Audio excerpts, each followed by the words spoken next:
Hello, this is Anna Imagination, and this is a very special edition. This is going out to people who have advanced calculus only. If you do not have advanced calculus, this is not for you, and you're probably not going to be able to understand it. Now, I'm going to say calculus 2, maybe calculus 3. Now, I'm going to be blunt. I'm an idiot savant. I don't know math. I don't know calculus. I just have logic, and I'm a linguist. Now, this is where language, philosophy, and math all come together. So I'm going to give you my translation. I'm going to do my best to give you my language, but I know what I'm trying to say and I can see it and I'm translating it. A perspective contains components, and the components are not just an ethic. A perspective consists of 9 different components. The components are emotions, value, priority, skills, challenges, strengths, weaknesses, desire, and educational academic information. At every single perspective, those 9 components come to you. And when you accumulate those 9 components, the integration of those 9 components give you an ethic. When you get the ethic, it unlocks the next level. You get the next perspective, and you get this stage 2, emotions, value, priority, skills, challenges, strengths, weaknesses, desire, education, and information. When you integrate those, then you go to the 3rd ethic. The order in which you get these information, according to Plato, according to my work, and according to everyone who has ever learned these ethics in the right order. See, I say ethics. An ethic is not understood by anyone who has not studied Plato's curriculum. This is not something that's taught in philosophy because Plato's curriculum is cut. When you study Plato's curriculum, this code is unlocked. The code consists of the order of operations, the scientific method, and also the order in which we learn the academic fields according to nature. And when I went through it, it literally aligned perfectly with Plato's curriculum, which tells me that Plato had it. It's intuition.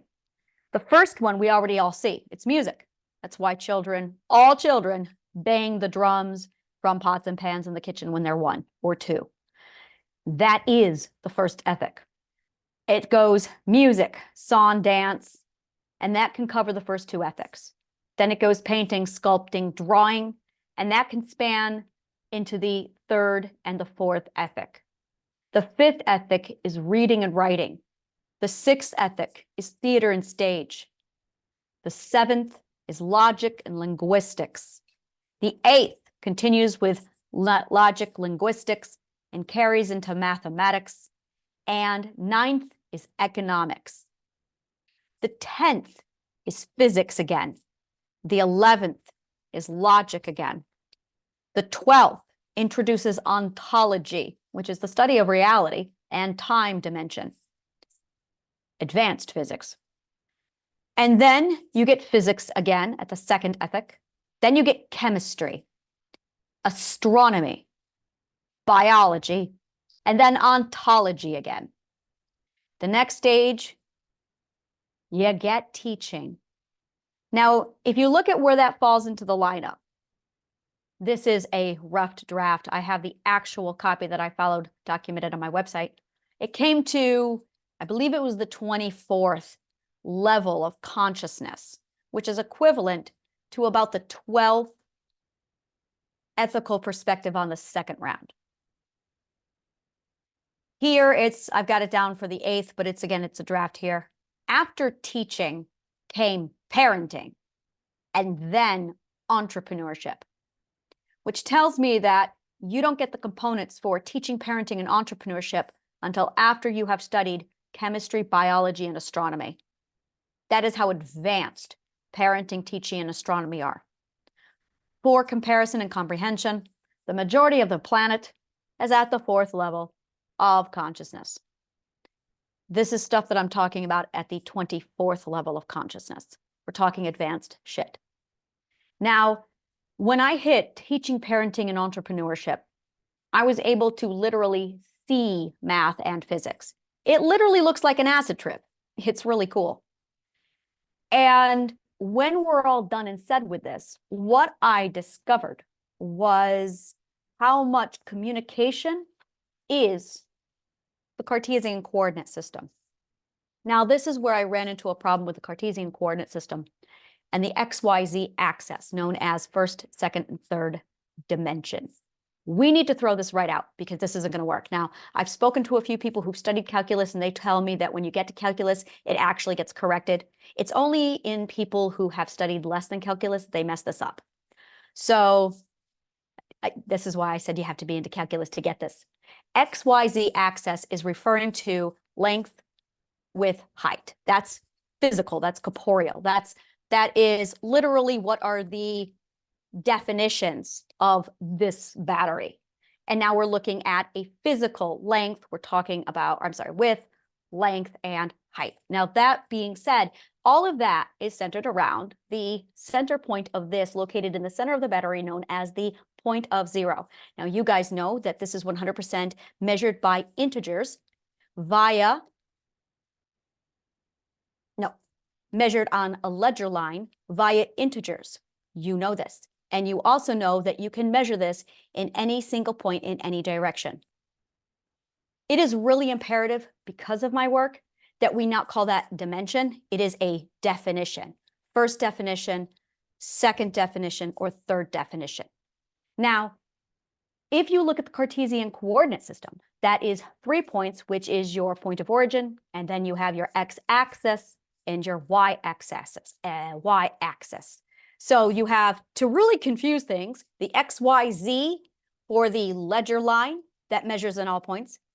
And then you have your, which is location. And then you have your projection, which is point of origin with your x-axis and your y-axis, which is destination and present location. Now, this is where things get interesting. When I ventured into the abstract, it was equivalent to a massive physical sphere. It felt like I was walking into the center of a ball. That is really, really important that you hold on to that abstract visual. It was as if the entire universe was a ball, and my home point was literally the center of the universe. So we're going to call that point at the dead center of this ball the center of the universe. We're going to call this true center. That is the word I am using for this entirety. Like for the rest of my life, I'm going to be calling this true center. Now, I don't want to add more X's and Y's because it's already confusing for the world. So we're going to use different numbers here, different letters, different symbols. We're going to call true center A. And A has 3 rules. The first rule of A is it is true center. The second rule is it exists outside of time. There's no time at true center. There cannot be. There is no time here. The second is it is the 0 point of the integer. It is the 0 point of balance. And it is a point. Now, we're going to apply the Cartesian coordinate system and the XYZ to this example because it's going to require both to get this done. So here's how this works. At your true 0, oh, you know what? I have this wonderful thing here on my whiteboard, so I'm just going to go right over here to that. That's perfect. Woohoo! All right, so here's how this works. We have, and this is not a ball. We are going to be using, okay. This is absolutely supposed to be a 3D, I hate that word. This is supposed to be, Euclidean geometry. We are going into Euclidean geometry. This is not plane geometry. So that's the first thing I'm going to say right here is this is Euclidean geometry. This is not plane geometry. Really, really important. Not plane geometry. My God, I love talking to you guys. All right, so you have Euclidean geometry, not plane geometry. That being said, we're going to go for a center point here. And okay, now let's see if I can't get this little point perfect. Okay, so this is point A. This is true center. Now, true center is what we are going to call this. And this is literally the center of a universe. Okay, true center. And if you want to know, this is called ontological physics, which is another fancy word of saying really advanced philosophy. We're going to call that abstract philosophy. Kind of contradicting, is it? Not contradicting, but redundant. So there you go. So this is ontological physics. Okay. Now here's how this works. So we have the Cartesian coordinate system. And if you are not familiar with it, this is really vital. Cartesian was the Latin name for Descartes, René Descartes, who was a philosopher. Isn't that fun? And he created this because he was a philosopher. So the next thing we're going to be covering here is the X, Y, Z. And that is on a ledger. And this is for me, so I like keep my thoughts straight. I know you guys know it. So ledger line, ledger line with integers. Okay. Okay, so here is how this goes. Now,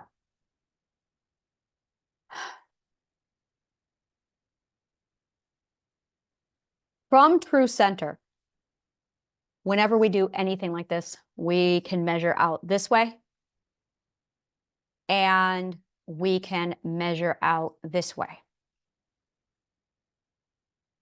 We can measure out this way. We can measure out in any direction. Now, the biggest difference between the Cartesian coordinate system and the XYZ is the Cartesian coordinate system's primary rule is it is measured with numbers in one direction from a point of origin. This is vital. That is the Cartesian coordinate system. That is how it works. According to the XYZ, it is, and now we're talking length, width, height. I'm going to point out here that time does not exist in the XYZ axis. That is a really sloppy, non-calculus mistake that is often made. So length with height, and then ledger line with integers, and then measured in all direction from center point, 0, right? We know this. Now, when you are measuring XYZ, you are measuring length with height. However, we are not measuring length with height. So the XYZ axis is not going to be applied here. What we are measuring is location within the abstract. Actually, location within time. That is what we are measuring. Time is a location within the abstract. So we're going to write this again. Time is a location within the abstract. And this is how it's done. This is the only way that it is done. And this is what Plato used when he developed his curriculum to lay it all out. But this is the math behind Plato's curriculum. It's so funny to me because when we studied philosophy, no one studied the curriculum, and it was astounding. I found it and I was like, holy fucking shit. And it's his curriculum that I followed. And in all of the philosophy that I studied, all of it was irrelevant. All you needed to study was his curriculum. His curriculum was everything. So here's what it is. You're at true center. We're going to call that A. And here are the rules. Once again, for A, it's going to be A equals true center. It equals outside of time. It equals 0 point of integer. And also, it is a point. So those are the primary laws of this kind of a measurement. Now, A is also going to represent, ready for this? Ha ha ha, integrate it, Anna. So not only is it a point, a 0 point for center of balance, we're going to call 0 point of balance, that 0 point of balance. It is also a point of origin. It is both. It is both a point of origin. Now, when you have, we're going to go off the Cartesian coordinate system, you can have this as the y-axis or the y point. We're going to call this a y point, not an axis. We're going to call it a point here. You have a y point. You have the y point here. And you're going to have the y point here at the other side as well.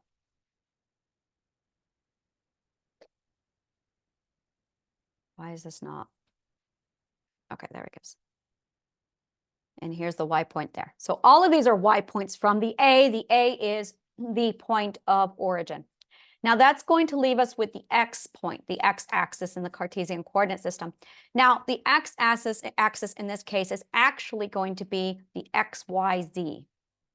And this is where we're going to start bringing these together. Okay, and this is the x-axis of the Cartesian coordinate system. So you can have an x-axis here, you can have it here, you can have it all over the place. We're going to put that over there. And what I want to do now is show you this. This is where things get really fucking awesome. So every one of these layers now, this is what I live for, is this. These are layers that you're going to get through.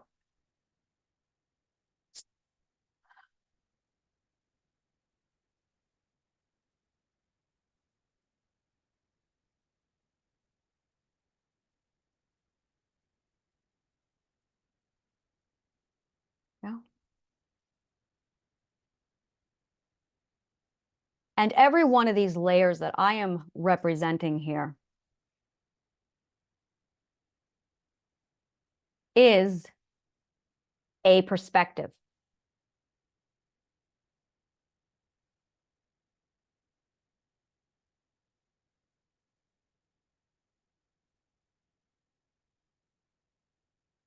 So in order to define where you are along the perspectives, we're going to go ahead and just leave it there for a minute.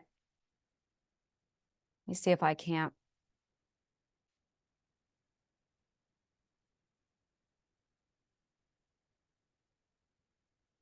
There we go.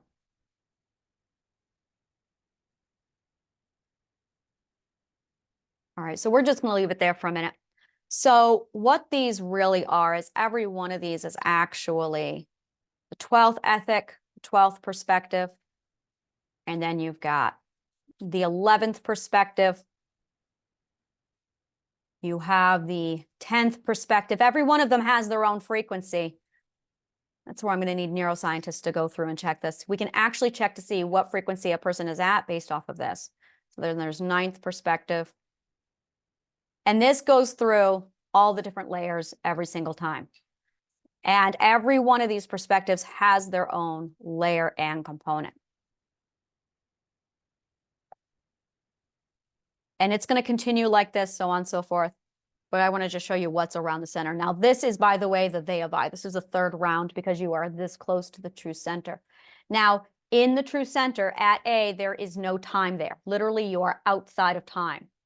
So, and remember, this is not plane geometry, so it's a full sphere, so it's any direction. Now, what that means is you are going to have a person in this perspective. And you're going to have some people located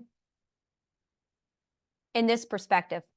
And you're going to have some people located in that perspective. So in order to story hop, in order to put yourself in a different perspective, what you're actually going to do is project yourself or your point of view into another perspective. Now, in order to do this, this is how it's done. By the way, this is empathy. So this is how it's done. What you are doing is you are taking the XYZ axis, which is actually your full location. That is your length, width, height, but we're going to change this slightly so it's going to be your location. Your location is going to put you in something much, much different than that. What you are really being put in is what time are you being projected into? Time is perspective. That's it. Time equals perspective. That is what time is. Time equals perspective. I have been needing to say those words for a very long time. Time is perspective. So the x-axis, the x point of the Cartesian coordinate system is perspective.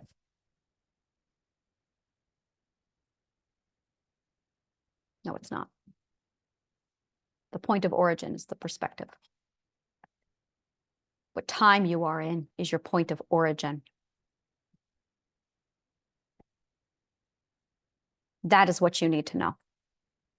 My fucking God, this really are the words I have been looking for. So your point of origin is time and perspective. When you get to true center, there is no time.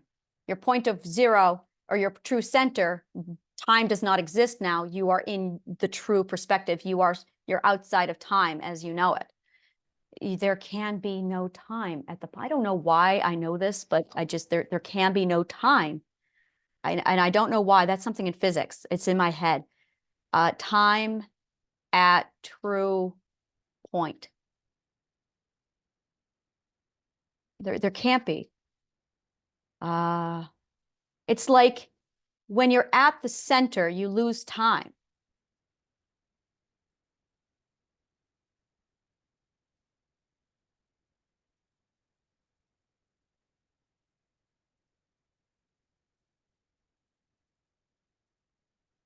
I don't know why. That's just sticking in me. I'll have to look up the math later for it. But there is no, it's like you can't figure out what your location is when you are, this is why people are blind to time, is because they're too close to the center. You lose time when you get closer to the center. It's like a black hole. It's like a black hole. There's just no time here. It's like a black hole. It's literally like a black hole. There's just no time here. So yeah, it's gravity. There's definitely gravity here too. That's why we're drawn to it. It's such a massive, attractive force, which is love. That's the force. Okay, so yeah, this is like me crossing well over into, I'm just going to talk and you guys are probably going to understand me a lot more. Idiot savant. So, okay, so here's how this works. So basically your X point is going to be the XYZ, and that's it. Your X point is going to be the XYZ. And the XYZ is where you are along here. So the little person, we're going to go ahead and take our little people, and they are going to represent the X. So, so little point is going to be X equals of the Cartesian coordinate system, the X-axis. Oh, I know what I need to put. It equals X-axis. There. That makes much more sense. Okay. All right. So there you go. So this little person equals the X-axis, which also equals the XYZ.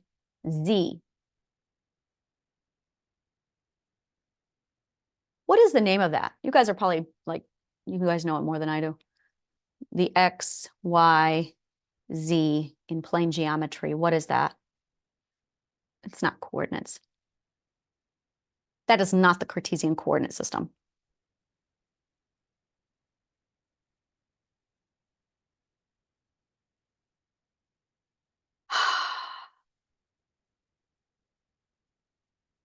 Okay, I need to go over in plane geometry. In plane geometry. There we go. There we are. All right, there you are.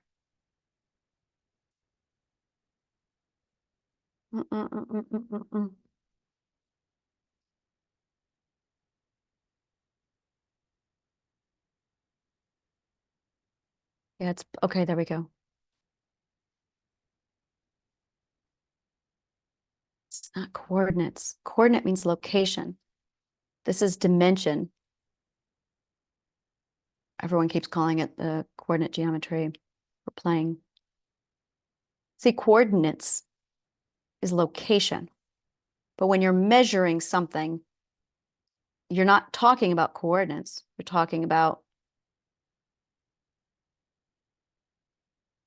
oh, this is driving me crazy.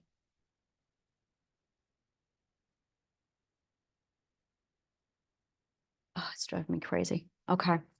So let me see here. So one is navigation and the other is literal, like location. All right. Or definition.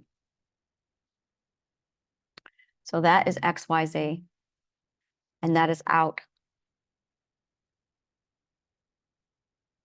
So X, Y, Z, tell you, I'm just going to write it out as I see it. I'm just going to write it out and then you guys can figure out the logic if I don't figure it out first. So basically X equals longitude. Longitude. Latitude. See, this is not length with height, right? Time or perspective. And that's what I see. That is what I see. So I am 3:21 p.m. in Brooklyn, New York. That gives you longitude, latitude, and that gives you my time. But that is not length with height, now is it? And this is where I'm running into a problem because the XYZ axis does not at all match up to the Cartesian coordinate system. And there is no Z axis in the Cartesian coordinate system. You have a point of origin. So this is where I'm going, what the hell? This doesn't make any sense. So I'm just going to go ahead and go with this. So this is basically where it is along the point of the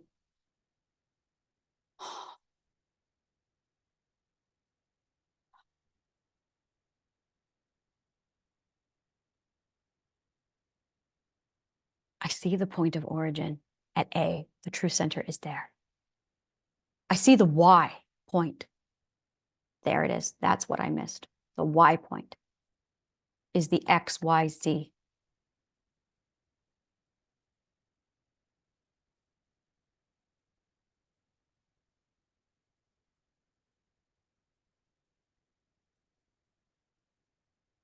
Longitude. Location.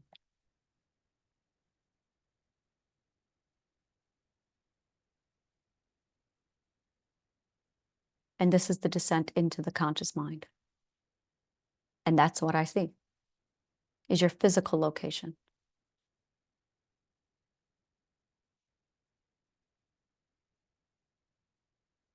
It's almost actually as if the point of origin is here at Y.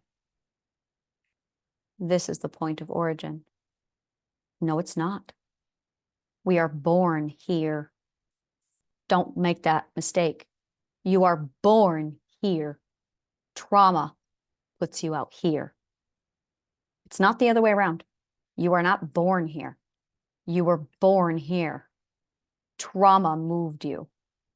How far out it moved you depends upon how severe your trauma was. The further out from your true center you are, the more traumatized you are. I was 6th level in. Interesting. So by the time I was 4, I was 6th level out.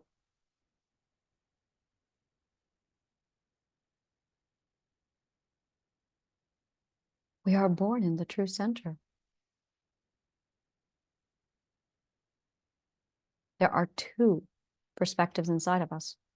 One at the true center, and then one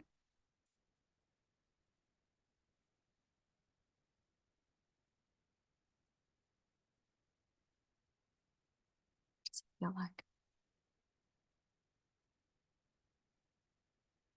All right, let's just go through this.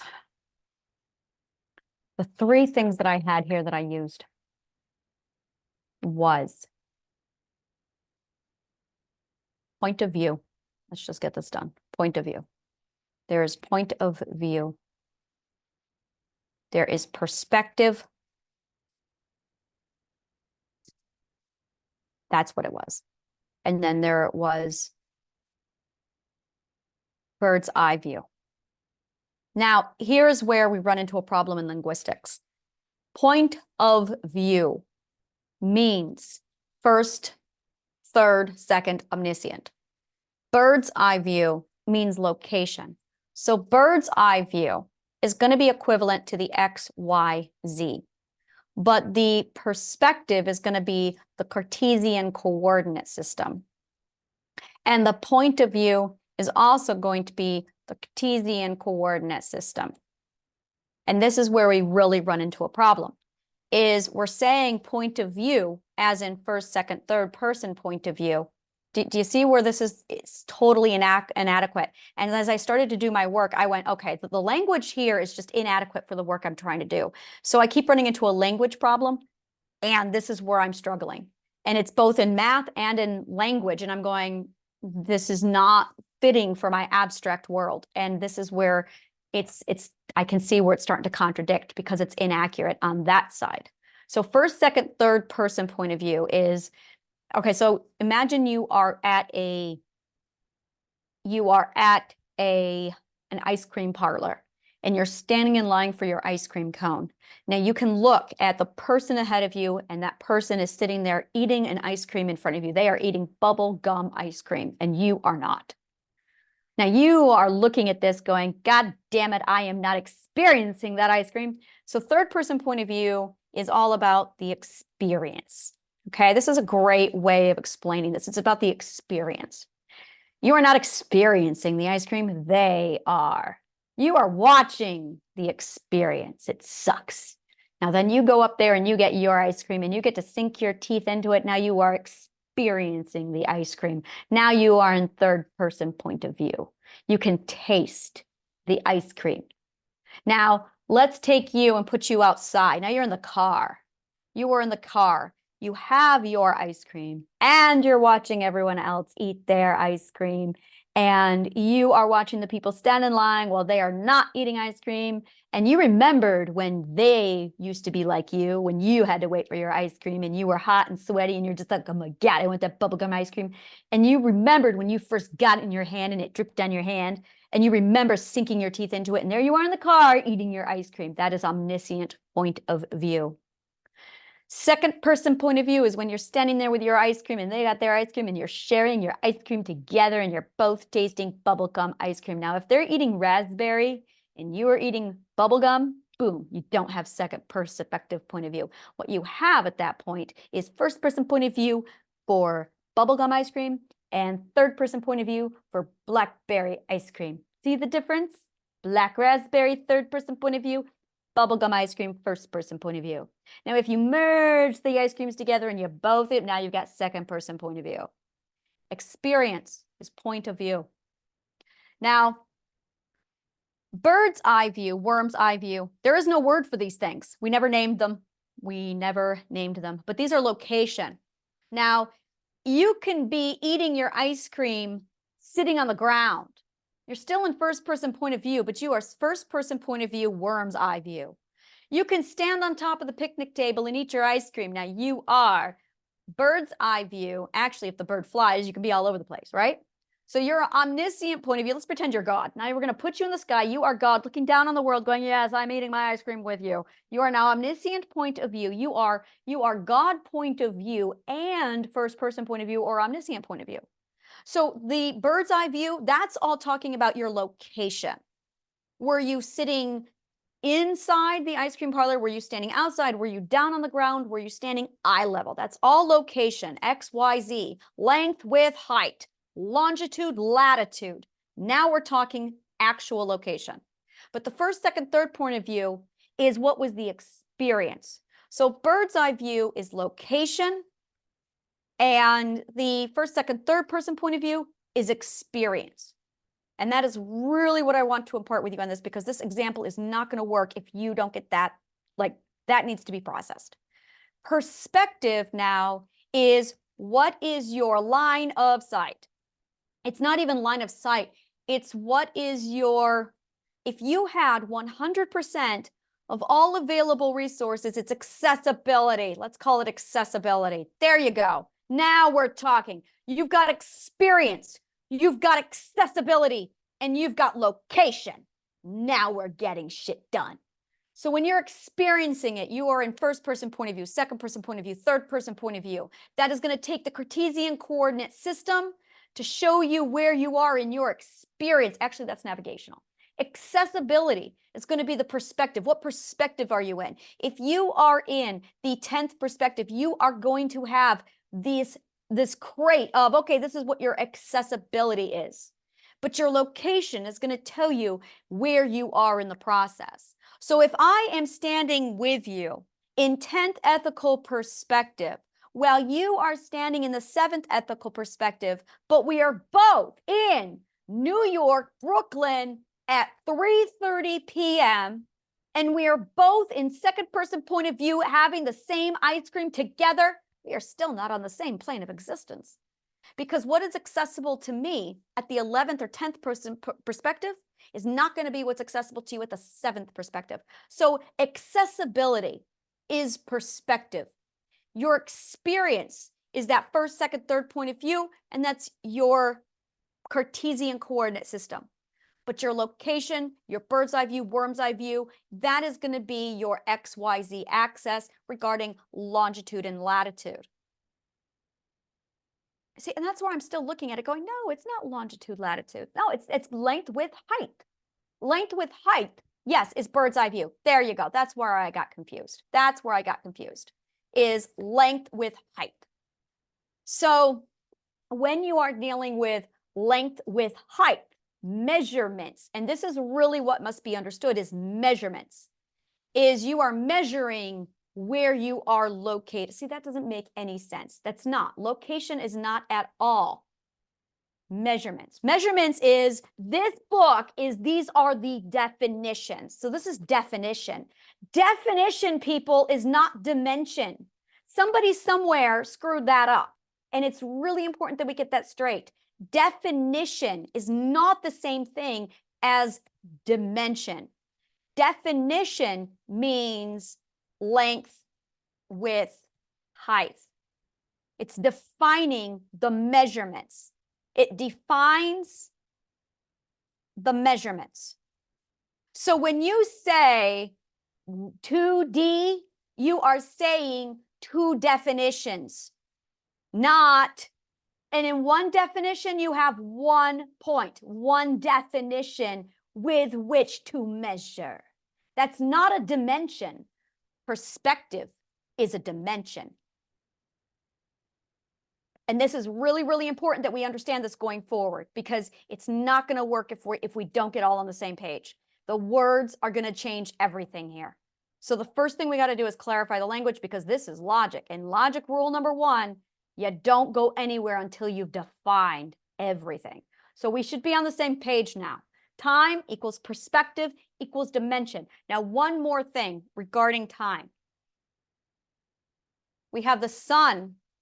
So this is Cartesian coordinate system. Now you need a point of origin. So the point of origin is either the black hole, the sun, or the self. And those are your options. The black hole, the sun, or the self.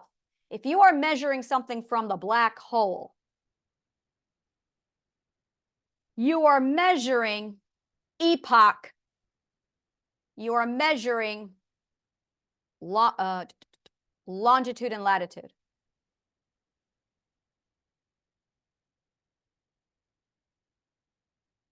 If you are, well, no, you're not measuring longitude and latitude. Not if you're measuring it from the black hole, because black hole to here, that's time. That's epoch.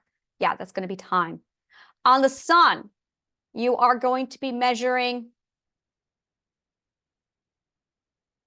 calendar. We just need to call it a calendar. Calendar. Calendar is measured against black hole. Sun. Now you are measuring it against the clock. The clock measured against the black hole? No, the calendar is.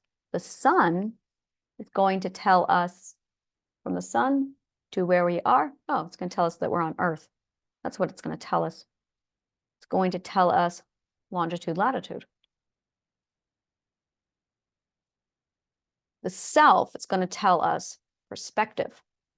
That's what that's going to tell us. The clock. What's the clock being measured against? What are you guys doing when you're measuring the clock? See, that's something I don't understand. You can't understand clocks in the abstract, especially when you're at true center. And that's where I'm going. The clock doesn't even make sense to me. It's just a mathematical pattern. You guys are tracking a mathematical pattern. Look at how many times we move around the sun. That's a clock. It's literally our location around the sun. There you go, clock. There you go. There it is. Longitude and latitude is going to be where on Earth we are. There. But not when. You have to take the black hole and the, oh, wow, okay. Yeah, that's really confusing for me. Interesting. Oh, because I'm at the center of my universe. That's why. That's why it's all confusing for me. It's because those are now no longer. So when you go into the abstract, when you get into the abstract, the black hole and the sun, that they're no longer the center of the universe. I changed the point of origin. That's what I did. So this is my problem. Is I am coming to you. I'm coming to you live from the true center. So I'm now coming to you from the self. And since I've gotten here to the self, oh, I will explain. When you live in the material plane, you are not the center of the universe. And as a result, you need coordinates. So you're using the calendar and the clock, longitude, latitude, to try and figure out where you are. That's not where you are. That's why you're all lost. That's why you're all lost! Because you are the center of the universe. The black hole is not the center of the universe, but you're using it as a measurement as such. The sun is not the center of the universe. It's the center of the galaxy. It's not the center of the universe. You are the center of your universe. The self is the center of the universe. That is the problem that I've had with all of this. That's why none of it was making sense. I could not figure out the math. It was driving me nuts. I'm like, this doesn't even make sense anymore. It's because I shifted my point of origin from the sun is the center of the universe. No, it's not. The thing is, a lot of people are starting to become the center of their universe, and they're becoming confused, which is why they are becoming time blind, and they're losing themselves. So if you want to find yourself, you're going to have to literally start thinking abstractively. Now, in order to do this, you are going to become the center of your universe, which is what we're measuring here. So when you become the center of the universe, a lot of the stuff, the black hole, the sun, irrelevant, because I'm the center of the universe. I'm the center of my universe. You have to be the center of your universe. So here we are, true center A, and now you are gravitating closer to this. So you are literally moving your point of origin. This is why it's so rattling to do a pilgrimage, is because you are shifting your point of origin. Really fucking big deal. Now, once you shift your center of origin, it's a lot easier to like, oh, yeah, I understand. So there's two ways of looking at it. The first one is this way, where the point of origin is A, the true center. The other one is going to be you being out, where there's the point of origin where you are at a location in the material plane, and now you are moving into your destination. So there's actually going to be two ways to look at this. Now, basically, getting right to it, this is what we are going to be doing, is this is going to become the X, Y, Z. I don't know what to call it, because there's so much confusion out there with this, and I'm just like, what do you even call it? Ledger. Okay, yeah, location. We're going to call it location, which is bird's eye view. See, it doesn't have a name for it. So every time we run into a problem, we don't have a name for the bird's eye view. So we're looking at bird's eye. Lizzie, you're an artist. When you do drawings, is there a word for bird eye view, worm eye view, foreground, middle ground, background? Is there a word for all of those things? Yeah, middle ground. No, it's okay if you don't know yet. It's all right. Middle ground, background. It's the difference between, so I went to the theater last night and I watched 1776. Great. Where did you sit? I sat in the forum. I sat in the mezzanine. I sat in the orchestra. I sat in the box. It's going to tell you a lot of your location in the theater. I was on stage. I was backstage. Big, big, big difference here. Now we're talking about locations. Now we're putting you all over the place. Now, if you're on stage, oh, you're experiencing that. And if you're anywhere else, you're going to be in the third person point of view. So if you are on stage being a tree, you are actually watching the play while not experiencing it. So it's interesting. We're talking about, where was your experience? Where were you located and what was your experience? Two completely different questions. So now as you go through this is going to be your y-axis. So it's a, wow, while I was going through this, great. Were you in the middle ground? Were you in the background? And this is where people confuse their projection. Now, when you are talking projection in the subconscious mind, you are talking about the Cartesian coordinate system. You are talking about projecting your experience out into from your true center. So I am currently coming to you from the true center, and I am projecting my first person point of view into another person. So now I'm going to take my handy dandy little thing here, and I am going to turn my Y point into this perspective. This is what we call projection. So you are now projecting a point of view, that experience into the 10th perspective.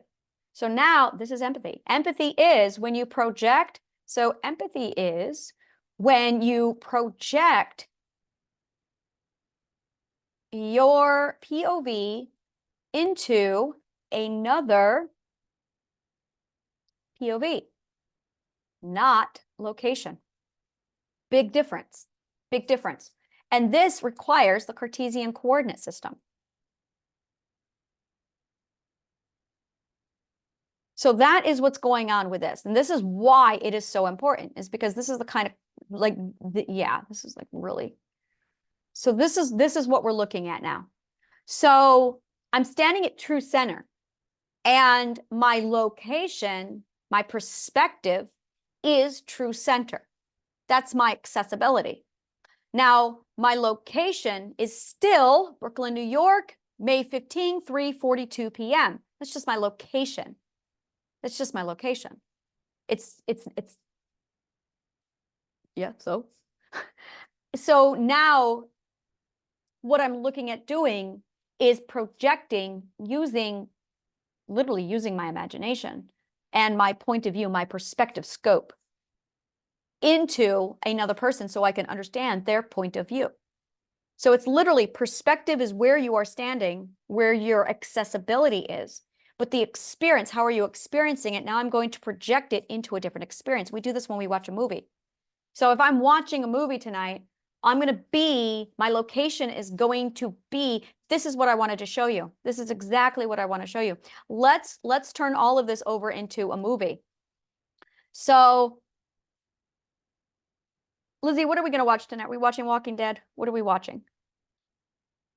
Let's do, I'm going to use Walking Dead because everyone knows Walking Dead. Like almost everyone has seen Walking Dead. So let's say for a minute that, oh, give me a character. Oh, Jesus. Woo! I'm going to be Jesus tonight. All right. No, wait, I'm going to be Ezekiel. I'm going to be King Ezekiel. All right. So King Ezekiel. All right. So here it is. All right. So this is the way this works. Okay. Is here I am at true center. And now I am watching King Ezekiel in The Walking Dead. And this man is amazing. He's probably right around here. But he's, yeah, so he's around, he's really, he's my people. So there you go. So now I am projecting my first person point of view into his story. So my accessibility is perspective. And now I'm casting my experience into his experience so I can pet his big fuzzy tiger. There you go. But I'm doing all of this from Brooklyn, New York, May 15, 3:44 p.m. So every time you are referring to location, the location doesn't change. What changes is the experience and the accessibility. Now, when we are healing, let's change this out. Let's say when we are healing, let's say you decide you want to go on a pilgrimage. So this is person, now this is going to be different. This is going to be, we're going to go ahead and do point of origin here. So point of origin, we're going to shift the point of origin. So the point of origin is here. And now this person, we're going to call him the pilgrim. Okay, so the pilgrim wants to get to true zero. So in order to do that, he is going to turn true center A. He's going to turn that into his destination. So for him, this is actually going to become the y-axis, which is the destination. It's the destination. Because he's not there yet. He's on his way to get there. I'm already there. So for me, true center, once you get to true center, you have to turn it into your origin point. Now, this is the other thing, is your origin point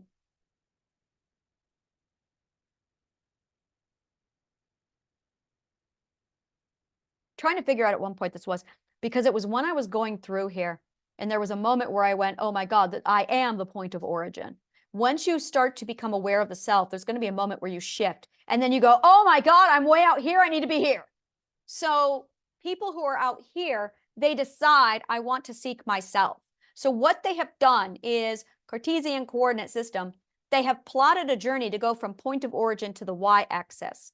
So now they are trudging along and they're getting here. And as they move through here, they're actually going through the stages of perspective growth. That is literally moving through each and every perspective and accessibility. Now, there's going to be a certain point where you become your point of origin. And when that happens, this is where, and this is going to be the third model. But for now, let's just assume they don't switch over until they get to true center. So they basically move along. So now they're at the seventh ethic. Now they are comparing where they've been. And this is where you are looking at point of origin. The person now becomes the x-axis. And that is the current, present. Yeah, I remember when I went through this stage. It was the present. So this is the present. And the destination is the future. This is also how manifestation works. This is exactly how manifestation works. It did anyway. Now I'm at true center and it's happening at the same time. This is why it happens at the same time as they merged. When they merge, they're literally present and future happen at the same time. They happen at the same time. They happen at the same time. Yeah, where I am, present and future happen at the same time.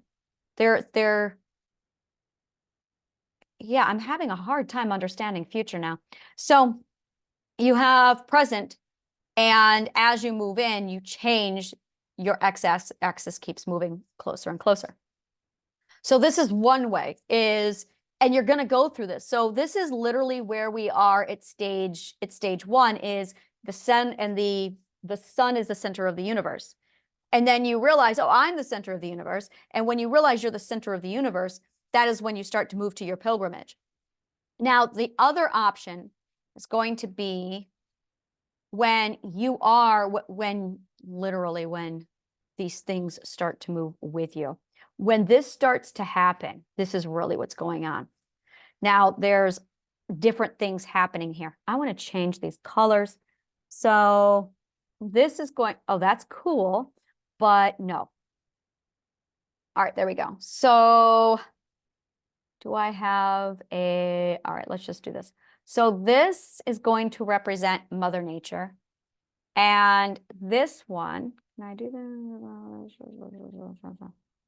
Okay, let's just go over here. Let's move this back. Okay, there we go. So this one, that is so not what I wanted to do. Okay. Excellent. Okay, now this one I want to turn into all right, we're going to go ahead and do like a light color. That way it doesn't, there we go. So that now we've got this person here. Excellent. So now we got this person here. And as this person moves closer and closer, what's basically, this is your alignment. This is your frequency.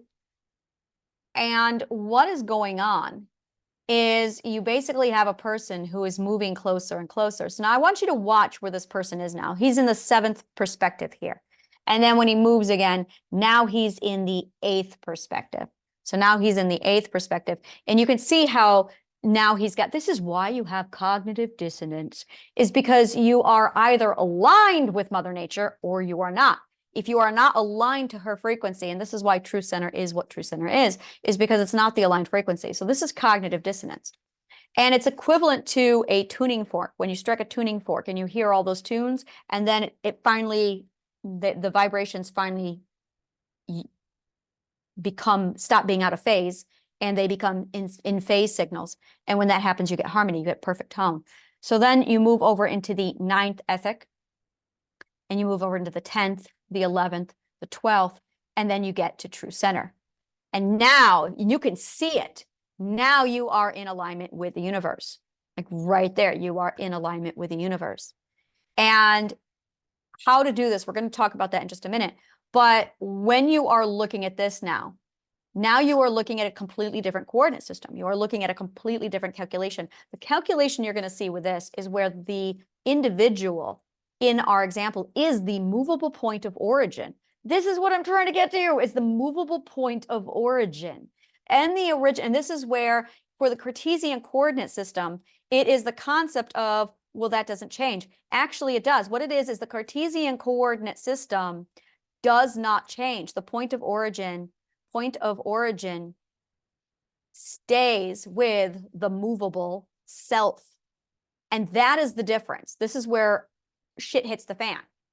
Now, while that is happening, you also have you can now, because this is a ball, remember, now you can move it in all direction. So your point of origin becomes the self. So what happens is it becomes and this is what I've been trying to say. The Cartesian coordinate system now becomes measurable in all direction. There we go. That is what I'm trying to say, is you have a measurable coordinate system where here's your point of origin. So I'm going to use basic math here for this one. You got your sprinkler, and then your sprinkler glows poof, and the water goes out. Now you're not going to see a sprinkler going inside. The water cannot go inside the sprinkler. It goes out, and that's your option. You can measure from sprinkler to point of water. You can turn the water down and measure from sprinkler to here. You can measure from sprinkler to sidewalk. You're not going to measure inside the sprinkler. You can't. This is the Cartesian coordinate system. Now, inside definition, you've got the center point of this object. That's your 0 point. This is going to measure on a ledger. So you're going to measure from 0 point out, from 0 point this direction, you're going to measure down. It's going to be all direction with that center point in the dead center to get definition. But in this case, you're going to do both. And this is why we must establish first, you got the Cartesian coordinate system that's measurable in one direction and does not move. You've got the XYZ thing of length, width, height that does definition, and that measures in all direction as a point center balance on a ledger line. What happens here with our gorgeous pilgrim is both happening at the same time. So what you are looking at is the center balance. The center balance of 0 is equal to, and I'm going to say not equal to, is the point of origin also. And that's the difference. They are the same thing here. So that now when you go to measure where you are moving into the abstract, you're going to have to access both. You're going to require both coordinates to pull this thing off because you are changing your point of origin. And the sooner you shift your point of origin to the center of your universe, mental health immediately goes away. Bottom line, the minute you shift your point of origin into the self, game over, you're done. Now, the only thing you're going to have to worry about after that is the alignment. So the first thing you have to worry about when you are doing all of this is going to be first your alignment.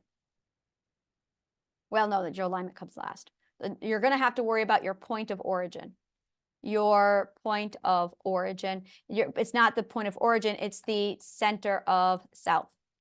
So you have to shift your point of origin to the center of the self. You have to shift your center of your universe. So we're going to call that, we're going to call it the center of self.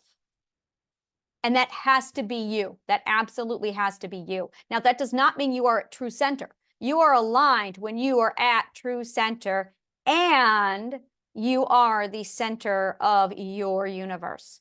And that's it, bottom line. That's it.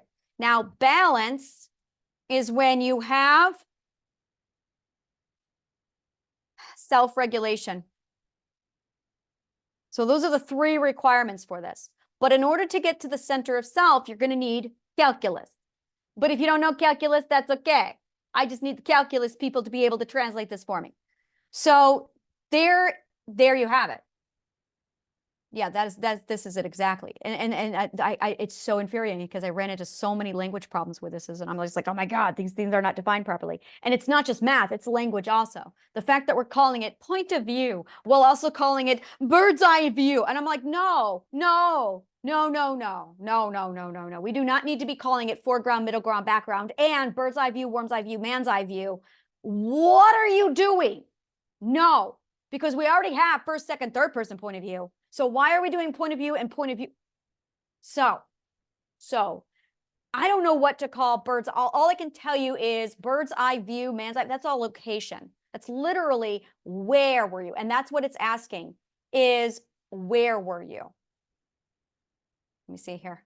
Done so much stuff on this. Where did you experience this? And then experience is asking, how did you experience this? So that's the difference, is one is asking, how did you experience it? The other is asking where you experienced it. And the other was, what was your accessibility? And that is the difference. And when accessibility is such a great word for this, it's beautiful. And we are using the words point of view and perspective interchangeably, and that's not true. We are using time. Time is like a whole nother creature, because when you get into the abstract, time changes. It completely changes the entire definition. Time in the abstract is actually, oh, what was your perspective? So my time is, and this is how I tell time now, is, oh, that was 5 perspectives ago. Oh, that was 12 perspectives ago. Yeah, I remember that. That was 20 perspectives ago, because I'm the center of my universe. So I'm thinking, here I am, and which ring around me was it? But also it's, does the ring go up? Does the ring go down? Does the ring go that way? So, and this is really, oh my God, I'm so excited about this.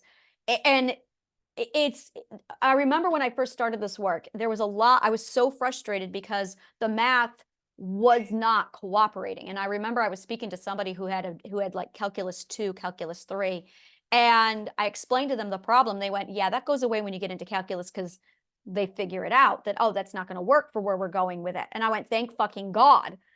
So this is massively, like, when you get into the world of mathematics, and you guys know this, calculus people know this, that when you start off, there's a lot of sloppy mistakes that are made by naive people who don't have advanced mathematics to know, hey, you're messing up you're messing this stuff up. And this is the other thing, is the concept that time is the 4th dimension. No, it's not. And I'll show you why. Because when you look over here at length, width, height, time, what the fuck? This book is length, width, height. Does it have a time? Oh, it's going to cease to exist at 3:59 p.m. What does this even mean? This does not change its entire definition if you add time to it. And then the other thing that I saw a lot of physicists do, and I'm just like, are physicists logicians? Because I really don't think they are. This is why physicists need logic. I love you guys, but come on. And I'm just going to say it. Come on. It was deGrasse Tyson. When he was talking about time and dimension, he was not a logician. And he was talking about the Cartesian coordinate system and how time is, he started talking about it being the 4th dimension, and he was talking about the x-axis with the Cartesian coordinate system with the point of origin, and then he mentioned time being the 4th dimension. Now that is like, I'm going, okay, well, length and width and height, longitude, latitude, length, width, height. What does this makes no sense?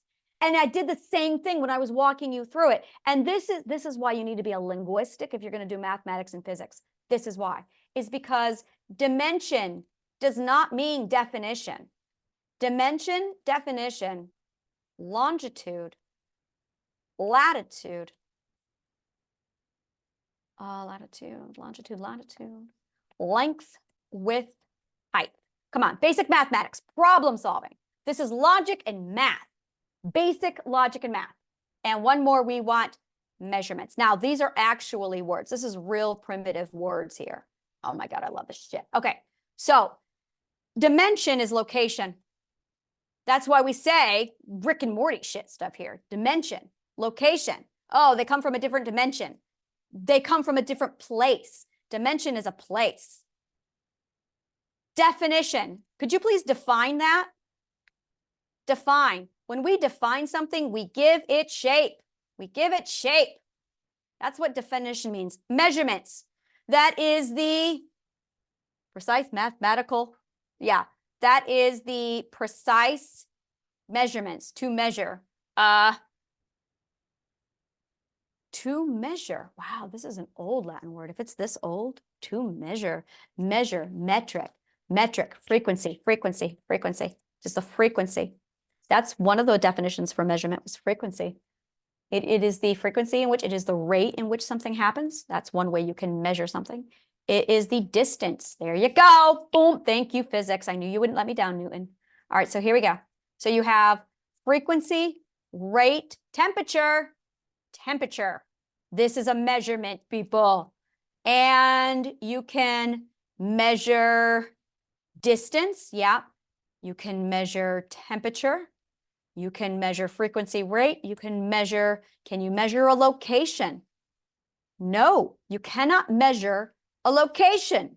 You cannot measure a location.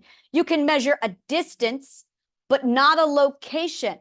You cannot measure, you can measure the perimeter of Brooklyn, but can you measure 122?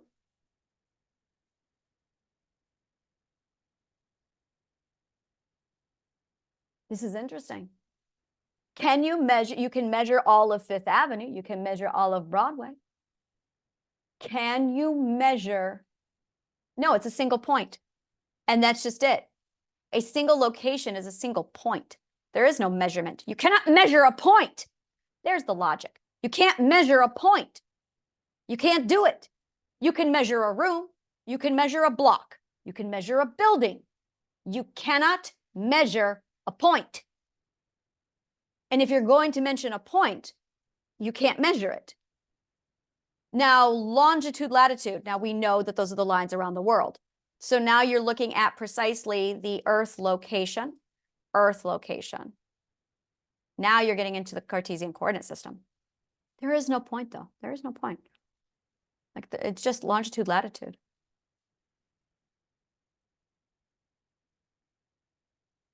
And because we're all on the Earth crust, so the other thing would be, yep, that's going to be the XYZ axis. That is the XYZ axis, but it's surface only. So there you go. It's surface. Earth surface location, because we cannot measure the other stuff. I mean, you could if you go inside the, there you go. So there it is. There it is. So this is going to be the XYZ. And this is going to be the XYZ. Yeah, we need more precise names. That's the problem with this stuff. That is exactly what the problem is with this stuff.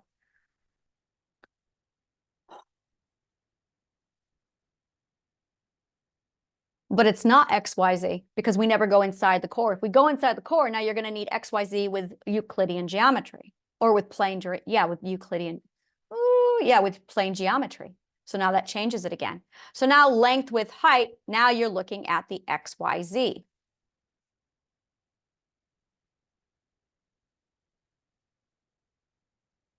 Now you put yourself out on the ocean. Completely different. So let's go ahead and put ourselves on the ocean. Now you're looking at a point of origin. You are looking for your current location, which is also going to be your longitude, latitude. And then you are going to have your destination. Now that's the Cartesian coordinate system. That is 100% the Cartesian coordinate system. Now this is abstract. The Cartesian coordinate system is abstract. And this is really the difference, is the Cartesian coordinate system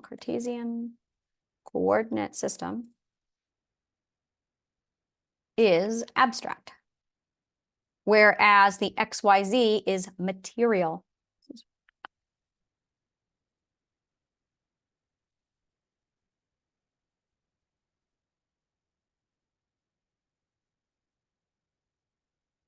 There you go. Material plane.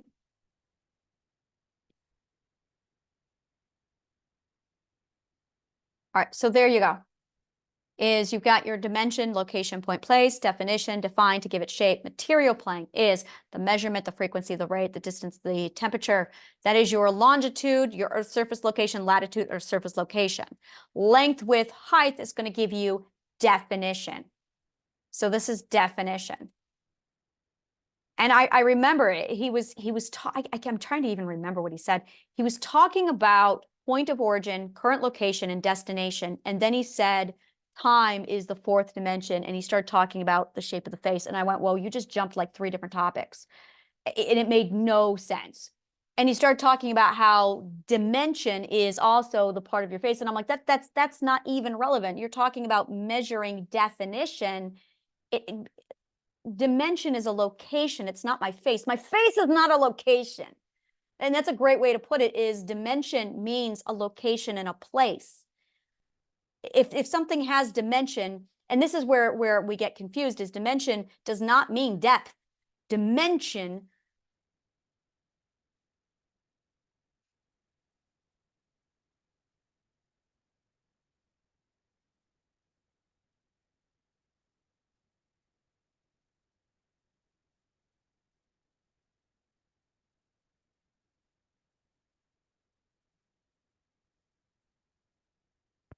I know the confusion. I know what the confusion is. I figured it out. Here we go. There are 2 definitions of depth. This is the problem. See, this is where I was going, what the fuck does it even mean? This is what's going on, people. Depth in the abstract. This feels so logical, and I just need a minute because I'm like, oh, there's the logic. Depth in the abstract does not mean the same thing that it means in, that explains, oh, he's deep. He's so deep. That makes sense. And then I'm thinking the ocean, and I'm like, what do you mean? So dimension in the abstract means location in abstract. It also means perspective, and it also means time.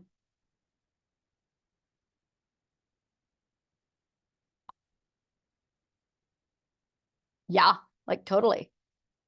Location in the abstract. How deep are you? How deep into the abstract? I mean, I'm fucking deep into the abstract. I am so deep into the abstract, I am at the center point of zero where time doesn't even exist. I am outside of time. That is where I am in the abstract. Time does not exist here. You say time and I go, you mean where you are in the abstract. You mean which frequency you're at. Time in the abstract means which frequency you are at. That's what it means. So that's how you tell time in the dimension, because, which is why the deeper into the dimensions you get, yeah, the deeper into the abstract you get, yeah, time doesn't exist here. Now, in the material plane, how deep is the ocean? Now you're talking about height. You're just talking about height. You're talking about height with a, yeah, you're just talking about height. You're talking about from the ocean floor to the surface. That's it, height. How deep is the cake? You're talking about height. How deep? You are talking about height. And this is the confusion, is people will use dimension for height. Is that even how you spell? I think I spelled, there you go. Height, yeah, height, okay. That's why, yeah, okay, there you go. So that's part of the confusion that's happening.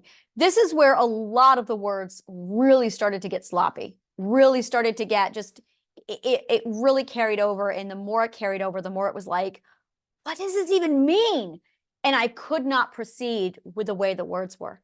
So what I see, and this is where I'm seeing it, where it's as I was moving, and this is it right here, is I got to a point where I was the center of my universe. I am. And I got to this part and I could feel true center at A, which was my destination, but it also was my point of origin.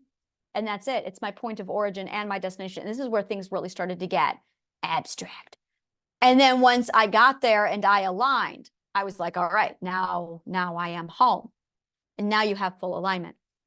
So when you are, and yeah, this is truly it, where it's a really different way to think.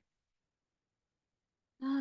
I'm going to do this back and forth until I get this back aligned the way I wanted it to get aligned. And it just cracks me up. I'm just back and forth here. And then my little dude is all over the place. My line is all over the place. Yeah. All right, we're gonna put that back on. I don't even know what that's doing. My lines are all over. So yeah, that is definitely.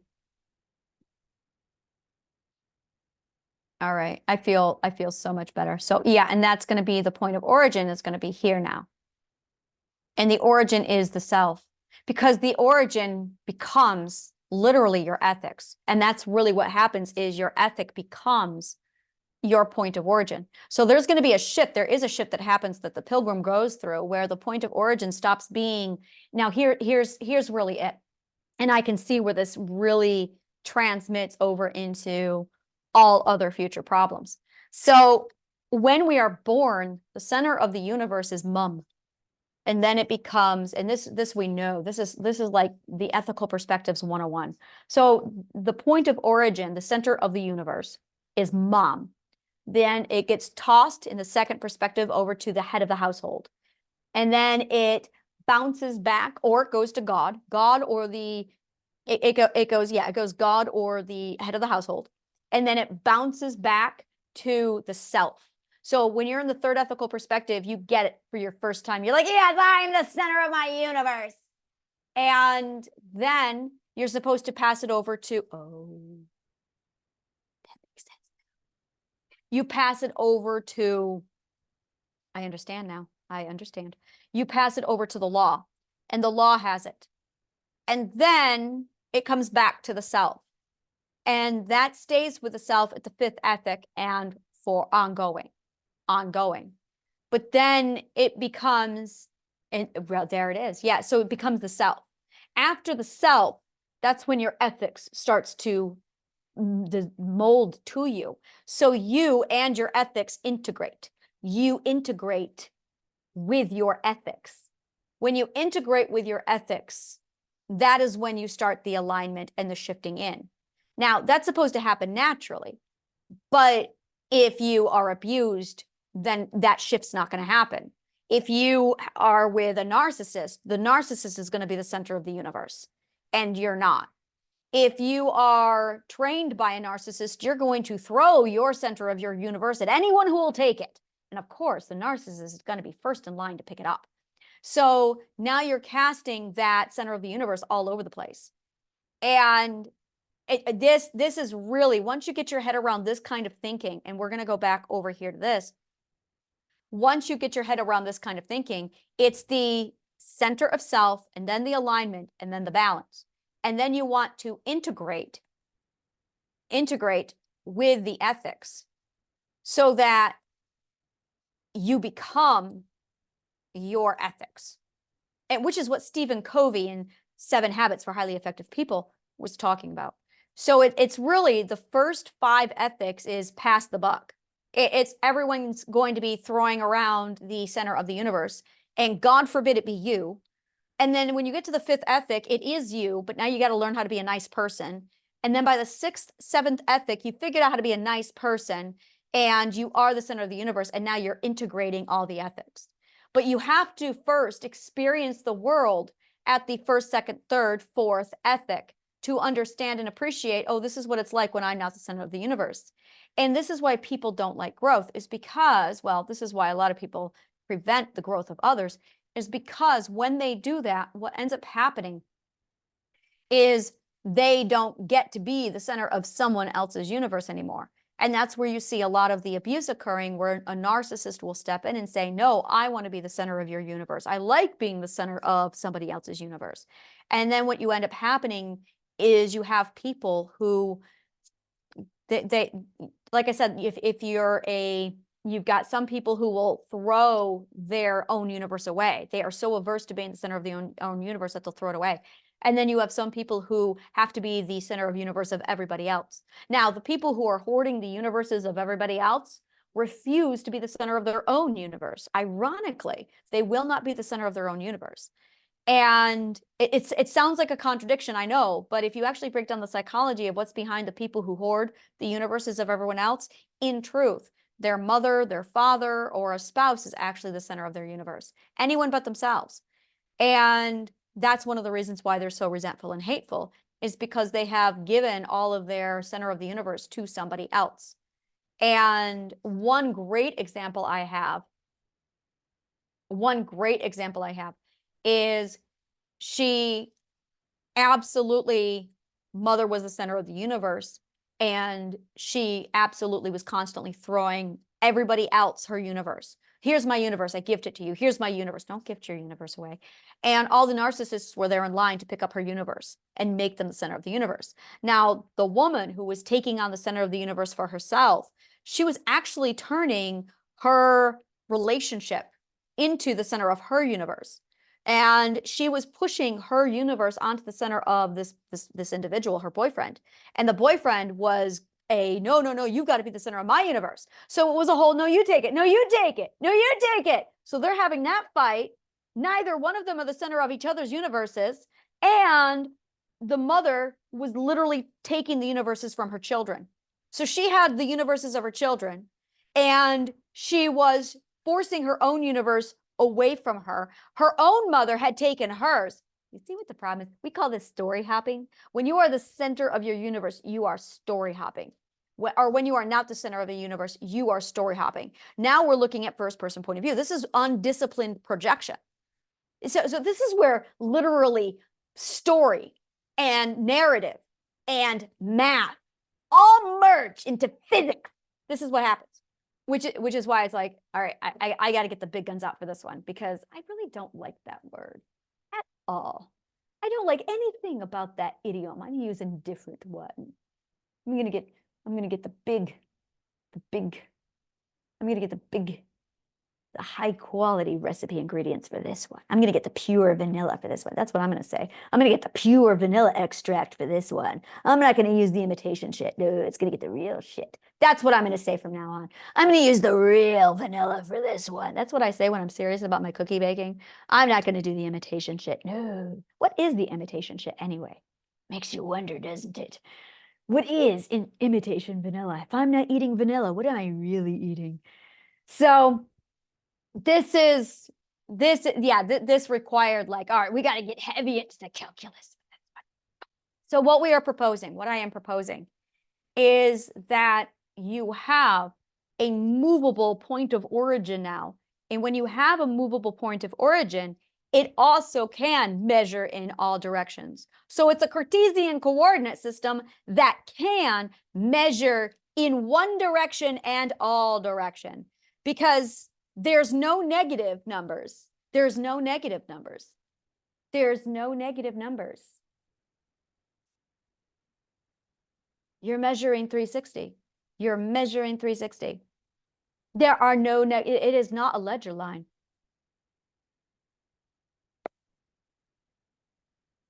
No, because 0, and then it goes 1, but it's 1. Yeah, it's 360. That's what it is. Okay, yeah, this is total. This is like hardcore. This is hardcore geometry. Yeah, you are talking about literally sphere. We are talking about measuring in the spheres. Yeah, this is the good shit. This is the good shit. Yeah, okay, we're talking about primitive. Yeah. All right, yeah, so we're talking about measuring the inside of a ball. That's equivalent to what this is. So it's literally measuring the inside of a ball, not a circle, a ball.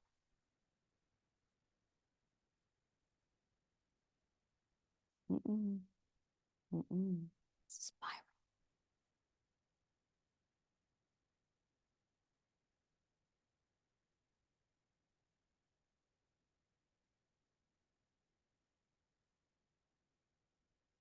Spiral. We are measuring inside a spiral, not a ball.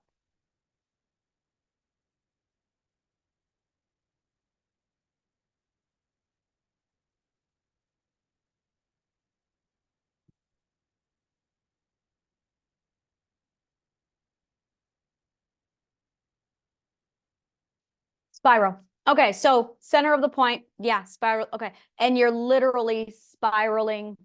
Well, you're spiraling. I always felt like I was going down. I always felt like I was descending into the depths of the abstract. So it was like, it was literally a spiral. Yeah, there you go. Cone. It's a cone. It's a cone. Okay, give me a minute.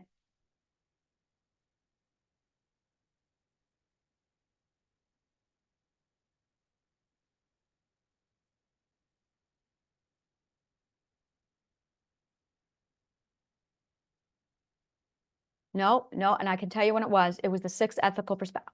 That explains so much sense. You do not get to enter the abstract until you are the center of the universe. Bottom line, you do not. That is the piece I was missing. You do not get to enter the abstract until you are the center of your universe. There you go. That is it. Because what's going on is when you become the center of your universe, that opens the door for the sixth and the seventh. And what happened was I felt myself like, I'm going all over the place. And as soon as I went, no, I am the center. I found the self. You find yourself at the seventh ethic. You find yourself at the seventh ethic. But then you learn how to defend the self and stick with the self and stay with the self and keep yourself as the center of the universe. And that is the lesson of the sixth to the seventh. The sixth, it's equality. And as soon as you realize that you are the seventh, that's when everything, yeah, that's when the swinging pendulum. So I have a whole thing, a diagram where the spirals are very much the first, second, the second, the third, and it's going around Fleming's left-hand law. And while that's happening, there is a pendulum that swings from indulge to integrate, indulge, indulge, integrate, indulge, indulge. So you've got a pendulum swinging. This is the learning, people. This is learning. This is learning. And while the pendulum is swinging, there is a spiral that's rotating 180 degrees. Every 180 degree turn, it hits a point, it swings 180, it hits the next point, and then it goes a full 360 when it hits the next point. So it takes 3 ticks of the swinging pendulum to do a full spiral rotation. When you get to the sixth ethic, you have found the center because that's how triangulation works. See? You need the ethics to triangulate you in the center. God, I love math. So gorgeous. Now, while all this is happening, because it is the Fleming left-hand law, it is actually creating the electromagnetic field. And now you are generating electricity.